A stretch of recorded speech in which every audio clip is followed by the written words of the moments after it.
Alichokifanya Dube kwanza ni kitu cha kupongeza, kwa sababu kwanza yeye mwenyewe yuko kwenye resi ya kukimbizana na ufungaji bora.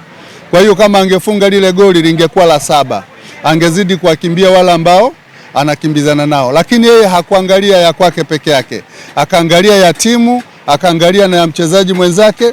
Inatupa wasiwasi kama watu wa mpira, tusiangalie sasa labda tuone kama kuna mtu anatengenezewa mazingira sasa ya kuweza kupumzika na kuimarisha timu yake na kuweza kupata ushindi kwa urahisi, kwa sababu unaposafiri kwenda sehemu, hao nao ni watu, wewe unawatisha watu wakafungwe jela. Wewe ulikuwa na nia gani? Ni mchezaji gani aliyewahi kufungwa jela? Wewe ni kiongozi wa FIFA, unajua sheria za FIFA haziruhusu mtu kupelekwa katika jela za kiserikali. Wewe ulikuwa unataka kumfunga jela ipi? FIFA wana jela yao siku hizi. Kwa hiyo hayo tunasema ni maneno kwanza ya kuchoka kufungwa timu yake.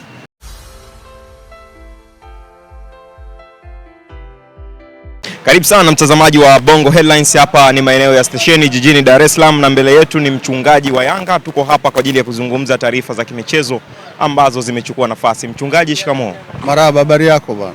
Salama, kwema? Salama, habari za nyumbani? Shukuru Mwenyezi Mungu. Mchungaji bwana, turudi kunako michezo sasa mara baada ya salamu. Mchungaji, tumewashuhudia Young Africans dhidi ya Singida Black Stars. Young Africans ushindi wa goli 3-0. Hii inaashiria nini na mchezo kwako umeutazamaje? Mchezo nimeutazama vizuri. Mchezo ulikuwa ni mchezo kama michezo mingine tu ya ligi kuu. Kwa hiyo watu wamecheza, kila timu imeonyesha uwezo wake. Aliyecheza vizuri ndo aliyepata ushindi. Lakini mimi nasema Yanga wamecheza vizuri kwa sababu wana mechi ya 11 sasa. Yanga wana mechi 11, hawajaruhusu goli. Kwa hiyo ni namna gani ambavyo wanacheza vizuri na wanacheza kwa umakini. Kwa hiyo hata Singida wamecheza vizuri. Sasa hayo mengine wataongea wao na walimu wao, lakini kwa sisi kwa macho ya kuangalia, kila timu ilikuwa inatafuta pointi 3, lakini cha msingi ni kwamba Yanga amepata, Singida hajapata. Lakini kuhusu kucheza, wote walikuwa wanapishana. Hakuna timu ambayo ilikuwa imezidiwa kiasi kikubwa. Mchungaji, moja kati ya tukio kubwa ambalo limetokea katika dakika zote 90 ni tukio la mkwaju wa penalty ambao ilisababishwa na Prince Mpumelelo Dube. Baada ya kusababisha mkwaju ule wa penalty, moja kwa moja alimuelekeza Alan Okello ndo aende akapige penalty ile. Na Prince Dube mara baada ya mpira kutamatika alizungumza na aliulizwa kuhusu kile ambacho alikifanya na kusema ya kwamba kama unaona mchezaji mwenzio hayupo sawa, basi una jukumu la kumfanya awe sawa. Kwa tafsiri hii ina maana gani kwa Alan Okello, na kupitia mkwaju wa penalty aliyoufunga ina maana gani kiujumla kwenye kikosi cha Young Africans? Timu kama timu inatakiwa kwanza mpendane. Bila upendo hakuna mtu ambaye anaweza akachukua kitu akampa mwingine kama hawapendani. Kwanza hii inadhihirisha kabisa kwamba wanakaa kitimu, wanakaa kiupendo na wanashirikiana. Bwana mdogo huyu sasa hivi anapitia kipindi kigumu Yanga, ni tofauti na matarajio yetu sisi tulivyotarajia. Unajua Mungu ana mipango yake. Nyinyi mnaweza mkapanga hivi, Mungu akapanga hivi. Lakini tukio hiyo sio la kwanza. Hata Neymar wakati yuko Barcelona alienda mechi karibu 9 hajafunga. Messi ikatokea penalty, Messi akapewa kupiga, lakini akamtizama bwana mdogo hajapata goli, kampa akapiga basi. Kwa hiyo vitu kama hivyo vinatokea sana kwenye mpira, kwa sababu mpira ni mchezo wa kushirikiana.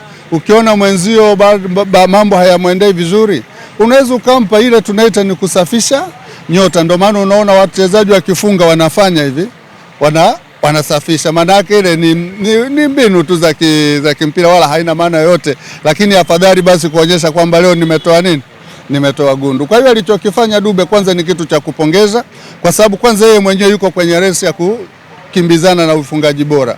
Kwa hiyo kama angefunga lile goli lingekuwa la 7, angezidi kuwakimbia wale ambao anakimbizana nao, lakini yeye hakuangalia ya kwake peke yake, akaangalia ya timu, akaangalia na ya mchezaji mwenzake ili kumrudisha kwenye mchezo. Kwa hiyo mtu anapofunga kidogo confidence inaongezeka.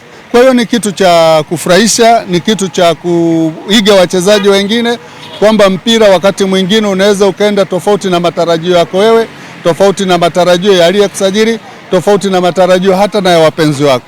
Kwa sababu sisi tunazidi kumencourage Okero kama alivyopewa encouragement na Dube. Kwa hiyo tunampongeza Dube, tunampongeza na Okero mwenyewe kwa kwanza na goli la kwanza Young African. Kwa sababu sisi matarajio yetu sisi wachezaji wetu tunapowasajili manake kwamba wapate magoli. Wakipata magoli sio ya kwao, hawaendi nayo kwao, yanabaki kwetu sisi. Wao sifa watakayopata ni kwamba amefunga magoli mengi, lakini kwake yeye yana faida ndogo sana, yana faida kubwa kwenye timu na yana faida kwetu sisi mashabiki, kwa sababu wanapofunga magoli sifa zinaenda kwenye timu tunayoishabikia sisi tunapata la kuongea. Kwa hiyo nawaomba waendelee kushirikiana hivyo, inaonyesha wanakaa kiupendo, inaonyesha wanakaa kimapendo zaidi na amani. Yeah. Mchungaji, hapo tunaingia kwenye kauli baadhi ya viongozi. Abbas Tarimba ukimzungumzia ni moja kati ya kiongozi wa Young Africans na ni mdau wa Young Africans mkubwa kabisa kwa kipindi hiki, hata kwa kipindi kilichopita pia. Kutoa kauli na kusema kwamba Young Africans katika dirisha la usajili wamefeli katika dirisha kubwa, lakini dirisha dogo nalo limekuwa na changamoto. Kauli hii tunaitafsiri vipi kwa Mheshimiwa Abbas Tarimba? Abbas Tarimba ni mwanachama wa Yanga. Na labda kwa wasikilizaji wako, mimi ndo rais wangu wa kwanza kunisainia kadi ya kidijitali ndo rais wangu wa kwanza. Nilikuwa na kadi 378. 377 alikuwa kuna mheshimiwa anaitwa marehemu Abubakari Mgumia ambaye alikuwa mkuu wa mkoa wa Singida, ndo alikuwa kadi namba 377. Kadi namba 378, mimi 379. Na nyuma yangu tena alikuwa mtu maarufu. Kwa hiyo nilikuwa katikati ya watu maarufu sasa, lakini si kwa sababu yule bado yuko hai, nafikiri itakuwa sio nzuri kumtaja, huenda labda hataki ajulikane kama ni mwanachama wa Yanga. Kwa hiyo naliweka kama atanipa ruhusa ya kumtaja nitamtaja, lakini mara nyingi haya mambo wengi wanafanya kwa siri, kwa sababu hata wakuu wa mikoa hawa wengi ni wanachama wa timu fulani, lakini hawataki kujulikana kutokana na nafasi zao za kikazi. Kwa hiyo Tarimba anapoiongelea Yanga sio anaongea kishabiki, anaongea kutoka moyoni, anaongea kurekebisha timu yake, anaongea kila ambacho kinamfanya kuwa ni sehemu ya maisha yake. Kwa hiyo tusiwe tunapuuza tu kila maoni ya mtu eti kwa sababu ana chuki na Yanga au ana tatizo na Yanga. Hapana.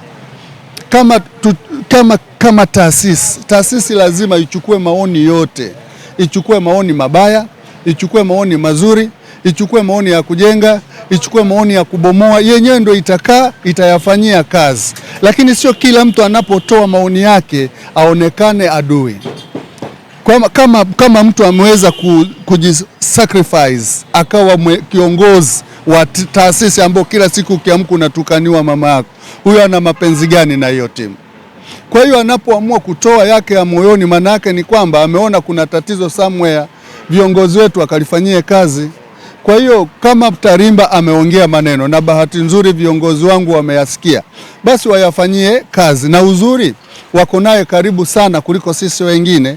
Wanaweza wakamuita sasa, wakamwambia kweli mzee, tumesikia maoni yako na umeyasema vizuri, haukusema kwa nia ya jaziba au kwa nia ya kutuponda au kwa nia ya kufanya tuonekane sisi hatuna maana. Umetoa maoni yako kama mwanachama kutoka moyoni mwako. Sasa tushauri tufanyeje? Atawapa na yeye mbinu zake ambazo zinaweza alizokuwa nazitumia wakati yeye kiongozi kupata wachezaji wazuri au kupata wachezaji ambao wanaweza wakaendana na hali ya sasa hivi ilivyo. Kwa hiyo mawazo ya mzee tuyachukue, tuyaheshimu. Ni Yanga kweli kweli, mimi namfahamu vizuri sana Tarimba, ni Yanga kweli kweli.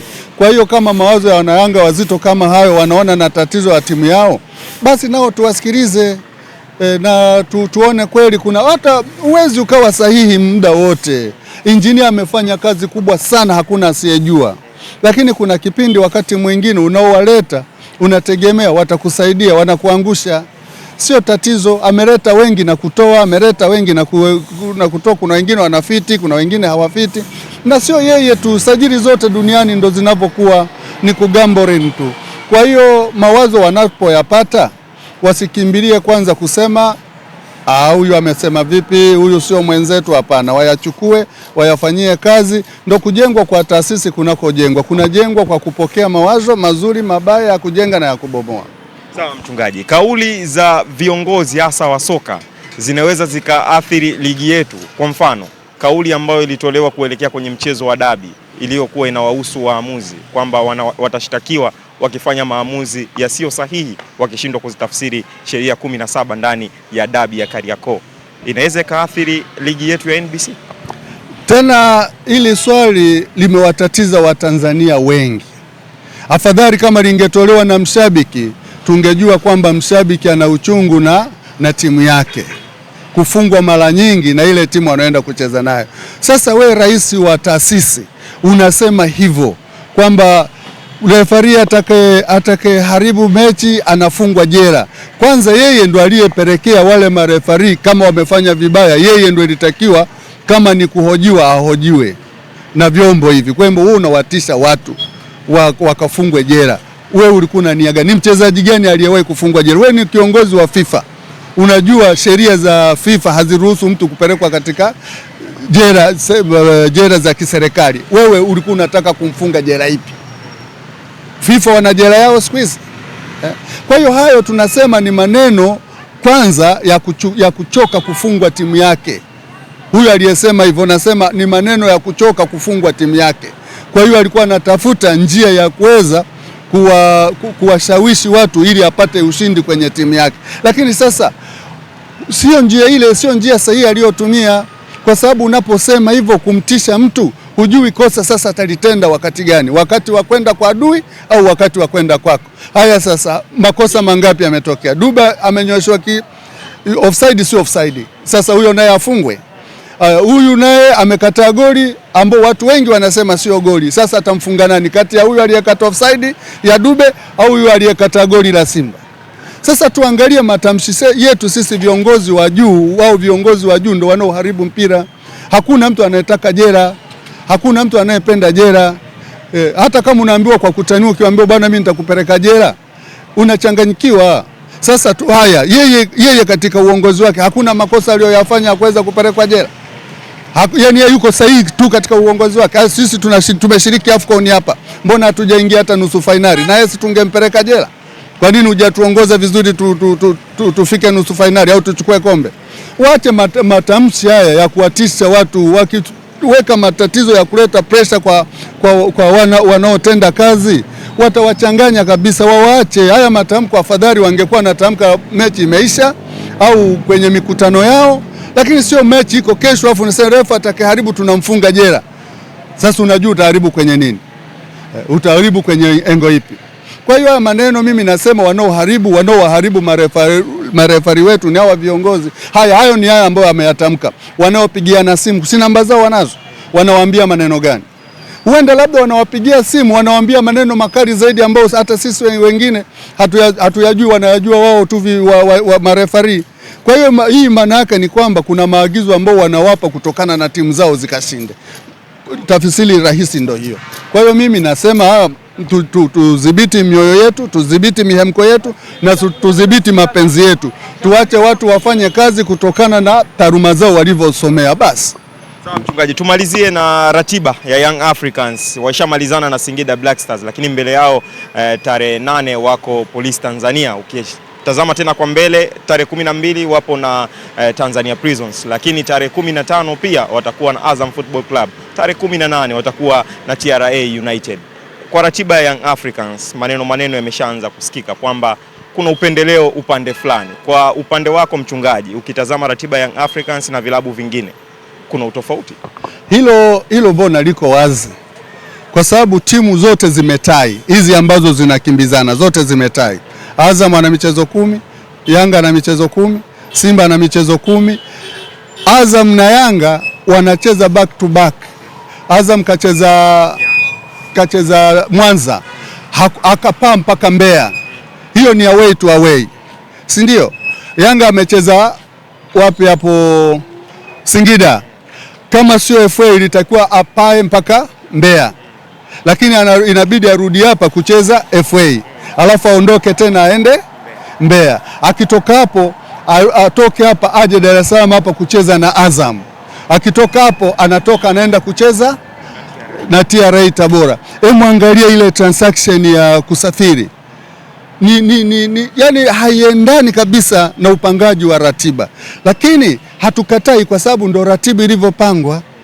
Hatukatai kwa sababu tuna muda mchache wa kucheza, tuna muda mchache wa kukimbizana na matukio ya FIFA break, ya AFCON na nini, sawa. Lakini kwa nini iweje timu nyingine ikae siku zaidi ya 8 haijaingia uwanjani wakati ratiba inatubana wote? Kwani sisi tuna michezo 10, ina maana kama tuna michezo 10 sisi idadi iliyobaki ni sawa na yake iliyobaki. Kwa nini yeye sasa asicheze? Kwa nini sisi tuna mechi karibu 3 zote za kutoka nje? Unacheza hapo unatoka hapo unatoka. Tumetoka Zanzibar, hiyo tusiongelee kwa sababu ndio ni sisi wenyewe tuliochagua. Tukatoka hapa tukaenda Singida. Tutoka tunaenda Mbeya. Tunatoka tunaenda Tanga. Huyu Uhai kwa nini yeye asicheze ile tarehe ambayo Azam kacheza, Yanga kacheza, na kwa nini yeye asicheze? Hakuna mechi aliyotakiwa kucheza. Kwa hiyo hii nayo inatupa wasiwasi. Inatupa wasiwasi kama watu wa mpira. Tusiangalie sasa labda tuone kama kuna mtu anatengenezewa mazingira sasa ya kuweza kupumzika na kuimarisha timu yake na kuweza kupata ushindi kwa urahisi. Kwa sababu unaposafiri kwenda sehemu, hao nao ni watu, wanatakiwa wapumzike, wafanye mazoezi, wafanye recovering, wapumzike, walale, wafanyaje. Sasa leo yuko Singida, kesho kutwa baada ya siku 3 acheze Mbeya. Atatembeaje hapa katikati? Atapumzikaje? Kwa hiyo tuangalie usawa wa kupanga hizi balance ya hizi fixtures zibalansiwe, ili kila mtu asione kama huyu mwenzangu anapendelewa. Kwa hiyo hebu angalia, tunacheza mechi zote ngumu. Singida ngumu, TRA ngumu, Azam ngumu, na zote interval ya siku 3. Kwa hiyo hapo mtu akilalamika lazima asikilizwe. Sisi wengine hatusemi kwa ajili ya kuchochea vurugu au kuchochea nini, lakini tunawakilisha maoni ya watu wengi ambao hawana uwezo wa kusimama kwenye media kama hivi wakasema. Lakini malalamiko, sisi tuko hapa duniani na tuko hapa kwa watu. Kwa hiyo tunayoyasikia tunayawakilisha, wakati maoni ya watu wengine ambao hawana uwezo wa kupata vyombo kama hivi. Kwa hiyo viongozi wanaongoza mpira wetu nao wakae wakiangalia kwamba hizi timu wanaziumiza, hawaziumizi timu kwa chuki. Kama timu mchezaji yuko kwenye timu anaweza akaondoka leo au kesho. Kwa hiyo wanayemuumiza ni huyu ambaye kesho huenda akaja akawa mchezaji wako. Kwa hiyo mimi naomba wapange ili kwa kuangalia usawa wa timu zote, ili wote wawe na uzani sawa, waweze kushindana katika mlengo ule wa kupambania katika utaalamu wao. Sio wazidiwa utaalamu kwa kulazimishwa, wachoshwe na ratiba, kumbe alikuwa na uwezo wa kucheza vizuri kama angepumzika vizuri. Shukrani sana mchungaji kwa maoni yako. Asante sana.